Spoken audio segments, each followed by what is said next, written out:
I want people to remember me for being optimistic and grateful and bubbly. Am I being that today?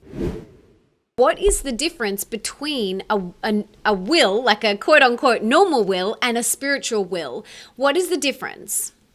A spiritual will is really just, I guess, your emotional. So a traditional will is all of your assets and your finances and things like that. And it sounds like yours is great because it has so many other added things in there.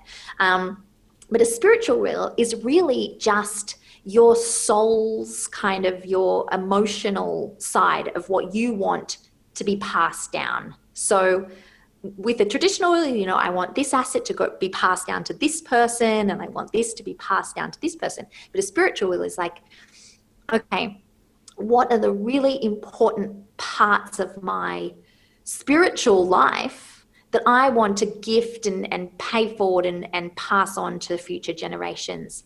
And that's really the difference. It's purely, one is just like emotional and spiritual and all of that stuff, whereas, yeah, the traditional will is the other stuff.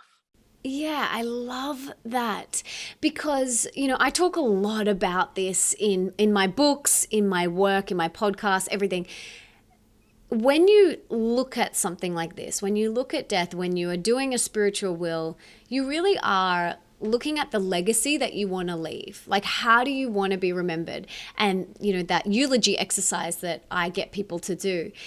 It's really a powerful thing to do because it makes you look at, okay, well, what am I doing today to reflect the legacy that I want to leave? Like, if I want to leave a legacy, or if I want people to remember me for being optimistic and grateful and bubbly, am I being that today? Like, it's a really beautiful thing to do. And I'm not sure if you're aware of Bronnie Ware's The Top 5 Regrets of the Dying. Have you read that book?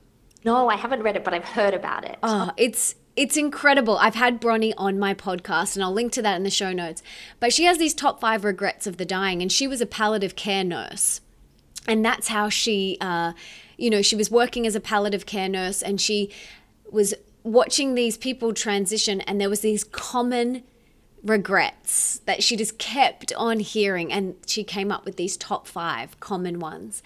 And when I read that book years ago, I thought, wow, I don't want to get to the end of my life and have any of those regrets. So what do I need to do now?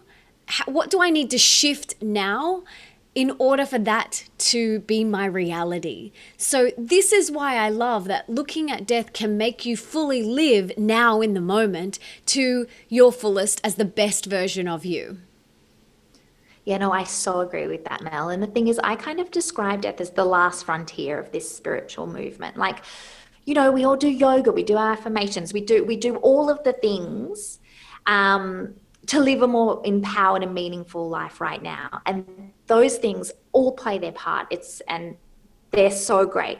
Yet there's this one aspect that people, and I know I did, I mean, I can't speak for everyone, but I was not even looking at, and that's the one inevitable. It's death. And so it really is the last frontier of this kind of, as we grow as humans and as we evolve, well, that's where we're all heading to. This is the one same destination that we all are heading to. Yet it's so undervalued, it's so feared, it's so repressed.